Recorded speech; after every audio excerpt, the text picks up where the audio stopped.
Hello friends, welcome to Indian study पर आपका स्वागत है। दोस्तों, आज की इस वीडियो में मैं आप लोगों के लिए हिंदी का टेस्ट लेकर के आया हूं, जो कि आपके आने वाले एग्ज़ाम यूपीएसआई के लिए बेहद इंपॉर्टेंट है। वीडियो को एंड तक जरूर देखिएगा, क्योंकि लास्ट में मैं आपसे क्वेश्चन भी पूछूंगा और उसका आंसर आपको कमेंट बॉक्स में बताना होगा। साथ ही साथ इस वीडियो की पीडीएफ डिस्क्रिप्शन में टेलीग्राम चैनल का लिंक दिया हुआ है, वहां से आप प्राप्त कर सकते हैं। पहला क्वेश्चन, निम्नलिखित में से नासिक व्यंजन कौन सा है, ये आपको बताना है। देखो, बेसिकली मैं आपको बता दूं, हर वर्ग का पांचवा व्यंजन नासिक व्यंजन कहलाता है। जैसे का, खा, गा, अंगा, तो ये आपका नासिक व्यंजन है, अंगा। ठीक है। चा, छा, जा, हाँ, ये आपका नासिक व्यंजन है। ठीक है। उसके बाद आपका चा, छा, जा, या, तो ये आपका जो या है, ये आपका नासिक व्यंजन कहलाएगा। दूसरा ऑप्शन करेक्ट। स्थान के आधार पर बताइए कि मूर्धन्य व्यंजन कौन से हैं। पता होगा तो बता पाओगे। पूरा वो आपका जो टावर्ग है, वो मूर्धन्य से बोला जाता है। तो यहाँ पर आपका तीसरा ऑप्शन करेक्ट हो जाएगा। लड़का की भाववाचक संज्ञा क्या होगी, जल्दी बताओ। लड़का शब्द की भाववाचक संज्ञा, तो सही आंसर हो जाएगा आपका लड़कपन। तीसरा ऑप्शन करेक्ट। इनमें से कौन सा स्त्रीलिंग और पुल्लिंग दोनों है, यानी कि जिसका प्रयोग स्त्रीलिंग और पुल्लिंग की तरह दोनों तरह किया जाता है। तो सही आंसर हो जाएगा आपका हार। चौथा ऑप्शन करेक्ट। निम्नलिखित वाक्यों में से किस वाक्य में सर्वनाम का अशुद्ध प्रयोग यानी कि गलत प्रयोग हुआ है। तो सही आंसर हो जाएगा मैं तेरे को एक घड़ी दूंगा। यही जो है तीसरा ऑप्शन गलत प्रयोग हुआ है इसमें। तीसरा ऑप्शन करेक्ट। निम्नलिखित क्रियाओं में से कौन सी क्रिया अनुकरणात्मक क्रिया नहीं है। अनुकरणात्मक क्रिया वे क्रिया होती हैं, जैसे मैं आपको बता दूं, जो रिपीटेशन में चलती हैं। हिन हिनाना, मिन मिनाना, खटखटाना। ठीक है। ये सारी जो क्रिया कहलाती हैं अनुकरणात्मक क्रिया कहलाती हैं। जैसे मैं आपको बता दूं, जुटलाना, ये एक अनुकरणात्मक क्रिया नहीं है। तीसरा option correct. Next question start करने से पहले मैं आपको बता दूं, दोस्तों, मैं डेली बेसिस पर 3 स्पेशल क्लास अनअकैडमी पर ले रहा हूँ। यूपीएसआई और UP triple S C PET दोनों के लिए इंपॉर्टेंट टॉपिक करवा रहा हूँ। आपको यकीन नहीं होगा, मैं कितना भी आपसे बोल लूँ कि मैं कैसा पढ़ा रहा हूँ, ऐसा पढ़ा रहा हूँ, वैसा पढ़ा रहा हूँ, मैं तो इतना ही बोलूँगा कि एक बार आप क्लास पे आ जाओ। क्लास समझ में नहीं आए तो चले जाओ। सीधी बिल्कुल सिंपल बोलता हूँ मैं तो। आएगी समझ में तो रुकोगे, समझोगे, सारी चीज करोगे। नहीं आएगी समझ में तो डिसलाइक करना, क्लास चले आना। और मैं तो इतना तक बोलता हूं कि अपने 4 दोस्तों से और बोलना, वो भी डिसलाइक करेंगे। कोई भी दिक्कत नहीं है अपन को। डिस्क्रिप्शन में लिंक है सर, दिए गए लिंक से आप पहुंच सकते हैं मेरी क्लास पर। अगर आप नहीं पहुंच पा रहे हो तो पूरा ट्यूटोरियल मैं आपको बता दे रहा हूं कि आपको मेरी क्लास तक कैसे पहुंचना है। आप लोगों को सबसे ज़्यादा दिक्कत हो रही है मेरी स्पेशल क्लास लेने पे, जो रोज़ सुबह 11 बजे चलती है। आप जैसे ही अनअकैडमी पर अपना अकाउंट बनाएंगे तो आपके सामने ये विंडो खुल करके आएगी। तो आपको UP triple S C search करना है। यूपी ट्रिपल एस सी या स्टेट पीसीएस में आपको ये यूपी ट्रिपल एस सी देखने को मिल जाएगा। तो हमने ये देखो, ये मिल गया यूपी ट्रिपल एस सी। तो हमने इसको सिलेक्ट किया। सिलेक्ट करने के बाद हमने हिंदी को जो है वो सिलेक्ट कर लिया। हमको हिंदी मीडियम से पढ़ना है।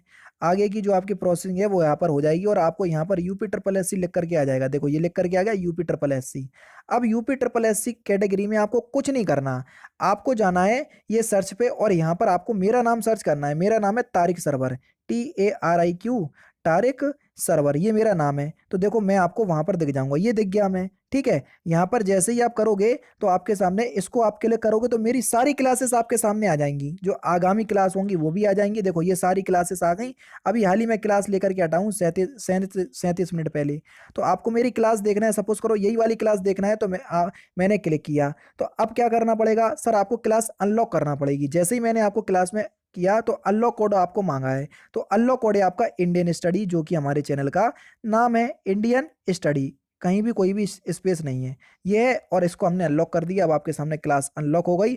आराम से आप क्लास का लुफ्त उठाइए और डेली बेसिस पे आपके पास नोटिफिकेशन भी पहुंच जाया करेगी। अब आपको समझ में अभी आ गया होगा सब कुछ। ठीक है। अब मिलते हैं। जैसे भी आपकी क्लास होगी आप उस तरीके से देख लीजिएगा, जैसा कि मैंने आपको बताया है। नेक्स्ट क्वेश्चन, निम्नलिखित में से किस शब्द में प्रत्यय का प्रयोग हुआ है, जल्दी बताओ। Question number 12। तो सही आंसर हो जाएगा धनिक में एक प्रत्यय है। चौथा ऑप्शन करेक्ट। शुद्ध शब्द को स्त्रीवाचक बनाने के लिए किस प्रत्यय का प्रयोग किया जाएगा। तो सही आंसर हो जाएगा आपका option number A, sorry, option number B, आ प्रत्यय का प्रयोग किया जाएगा, ठीक है। सो ता, पहला ही दूसरा ही ऑप्शन करेक्ट। हिंदी दिवस कब मनाया जाता है, सिंपल क्वेश्चंस। तो प्रत्येक वर्ष हिंदी दिवस कब मनाते हैं, 14 सितंबर को, दूसरा ऑप्शन करेक्ट। नील कमल में कौन सा समास है, तो नील कमल में कौन सा समास है, तो सही आंसर हो जाएगा सर कर्मधारय समास, दूसरा ऑप्शन करेक्ट।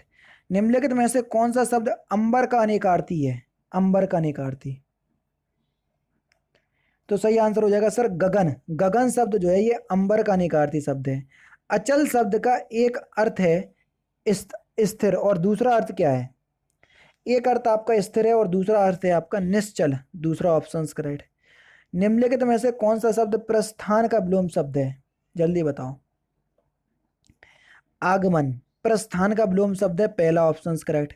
निम्नलिखित युग्मों में से कौन सा एक शब्द युग्म सही नहीं है, तो सही आंसर आपका क्या हो जाएगा, जल्दी बताओ। क्वेश्चन नंबर 19, पहला ही ऑप्शन करेक्ट, आयात का निर्यात, क्योंकि ये एक दूसरे का क्या है, पर्यायवाची, सॉरी विलोम शब्द है। बाकी देखो पाप पूर्ण बद मुक्त नूतन सनातन, ये सभी समानार्थी शब्द दिए।